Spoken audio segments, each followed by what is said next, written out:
Hello and welcome back to Frogboy X1 Gaming. I'm Andrew and today we're talking about the $70 price tag on games again. Because after this whole last, what's it been, almost been 2 years? 2 years now, okay? Every $70 game that I've bought just has not been worth that extra cost increase.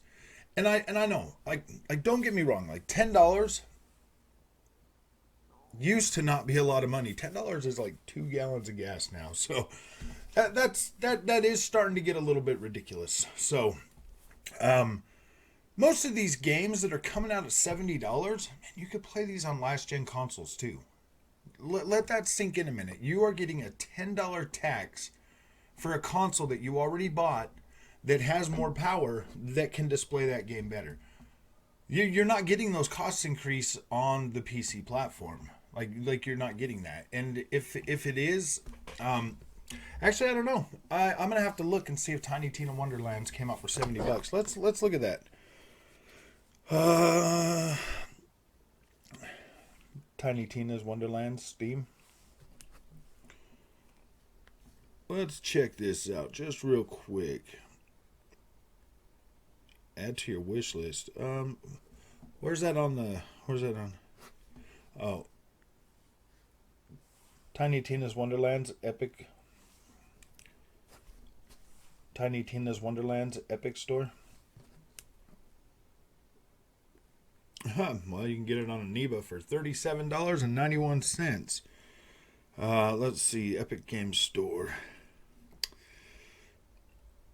$59.99 when that launched on the PC platform. You did not have to pay a $10 tax and a $60 a month fee or $60 a year fee to play that online if you bought that on the PC platform. So what's really going on? Why are us next gen gamers paying a $10 tax for these games? I mean, they tried to launch... I mean, when they launched Final Fantasy VII Remake on the PC platform, onto Steam or whatever, and it was $70, I mean, you were getting that complete package, that whole game, plus the $20, the DLC that all of us had to pay for. So, I mean, that one there, maybe a little bit different, but it still was a pretty old game, and it came out buggy and broken, like they always do on the PC platform. But this is the thing, man.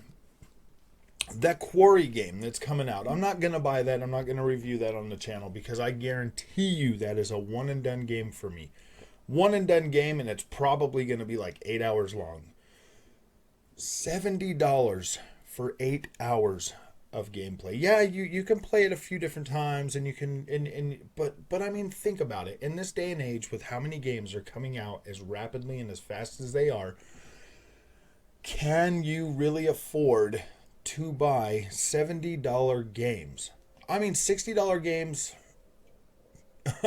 I mean, like, think about it. Can you afford to buy $60 games as rapidly as they're coming out? And all of these games are safe games. They're literally safe games. Like, we play them and they're like, oh yeah, that was pretty good. But how many of us actually sit down and play these Sony first-party games more than one time? Like, seriously, how many of us are going to get through, like, Horizon Forbidden West?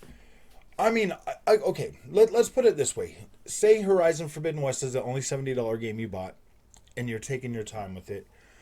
I got through that game in about 24 hours. But I mean, I guess if you took your time and you really stretched it out, you could probably get to a good, 30, 40 hours. Maybe if you're doing like all the side content and I can't say exploring because I was able to pretty much explore that whole map in my 24 hours. Like I seen a lot of stuff in my 24 hours of experience with that game. And I have went back, to make some videos and stuff, just going and doing stuff like that, for the channel or whatever. But let's face it, man. The $70 price increase for these games, and they're not delivering on that next gen. Oh yeah, this is good. Better graphics is not next gen, guys. I'm sorry, it just isn't. That should be included with your console. It should just look better. Now I understand that games haven't rose their price in a long time. Like I get that argument that I hear from clueless people all the time. These are video games. They are not a necessity. The lower the price, the more people can play them. That's why Game Pass is one heck of a freaking value. That's why something like Game Pass is a value. Sony with their little price hike, and then it feels scummy. It literally feels scummy for them to charge you an extra $10 tax because you bought a next gen console. Why don't the game's prices rise on the last gen consoles? I mean, it's literally the exact same game. It just looks a little bit better on the PlayStation 5. And I mean that. It literally just looks a little bit better at 4K 30 on the PlayStation 5 than it does at like 1800p checkerboard on the PlayStation 4 Pro. But it's still 30 frames a second. And then if you want to play the 60 frames a second, it doesn't look that good. It's not that great. Like, I'm sorry, the 60 frames a second at 4K looking all beautiful, that there maybe I could be like, okay. But if you're going to devalue your experience by going down to like fuzzy 1800p on and yeah, they haven't fixed it yet. If you're going to go to fuzzy 1800p at 60 frames a second and it just and the visual flair and the pop just isn't there anymore, trust me, you're going to be like, oh my gosh, man, why did I pay $70 for this? I understand. I know I could have got Horizon Forbidden West for $60 if I would have just figured out how to buy the PlayStation 4 version digital and then have it upgraded. Like I could have cheated the system, but I didn't. Because I want the full effect of how the $70 price tag is affecting us. And with it being so close to like a cross-gen thing, and these games still coming out on both consoles, why are we paying $70 for last-gen games? I do not think that Tiny Tina's Wonderland deserved an extra $10 increase. Because playing the Xbox One version, Xbox One X version, yeah, it didn't really look that much better. It didn't really look that much better on the Xbox Series X and S. And that's another thing. If you're gonna get a game on the Series S at freaking like 1080p at 30 frames a second or 1440p at 30 frames a second on the Series S for $70, man, for $70, and they're not even gonna take advantage of that console fully, is that game worth $70 freaking dollars? I don't think so. I personally do not think so. If you are not getting a highly optimized version of that game for your Xbox Series S because that's the console you decided, should you get a lesser experience on your Series S be for that same price? Like, you're still paying that exact same price. Now, I like to play my games day one. Like, I do. I do. I like to buy them and I like to play them day one. But, I mean, this new cost increase, seriously, if I'm having to buy... Because, I mean, think about it. I bought 3 games already this month. If I had to pay $70 each for those, that's an extra $30 on top of what I used to spend on games. For what? For what? I will continue to buy some of these games day one and review them on the Xbox platform. My review is going to come from how well it performs and looks on the Series S. If it does not meet my unrealistic expectations for a $70 premium experience on the Series S, then you'll know about it. I mean, I'm not going to buy the Quarry. I was going to buy the Quarry, but seeing as it is a cross-gen game for $70 and I know it's going to be a one-and-done game, I'm not going to buy it. I have decided I'm not going to buy it. I did put in to get code to review that on the channel, but I'm not spending my $70 on that game. I am going to wait until it gets to the price range that I feel it deserves. I don't care if they got a whole bunch of actors and a whole bunch of whatever. I mean, if you look at their eyes, man, they all look like they have weird eyes anyways, and the little cutscenes and stuff. So I don't know. To me, that just doesn't feel like a $70 experience. That just feels like something they slapped together and they're like, "Oh yeah, it's the next gen, and we could throw our $70 price tag on it." And it's like, no, dude. Like Sony is a scummy company this generation, and there's nothing you can do about that.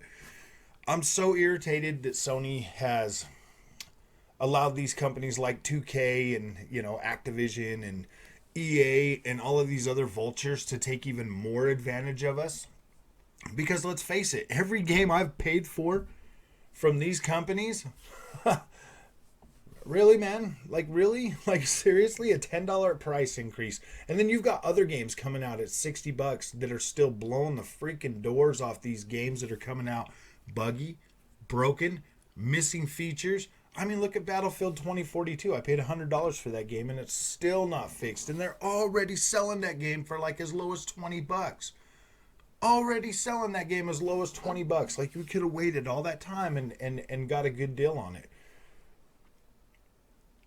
I'm not gonna lie. When Battlefield 2042 came out, I was pretty impressed with how it looked and everything like that. But there's just no freaking content in that game to keep you that would keep me coming back, and I still don't go back.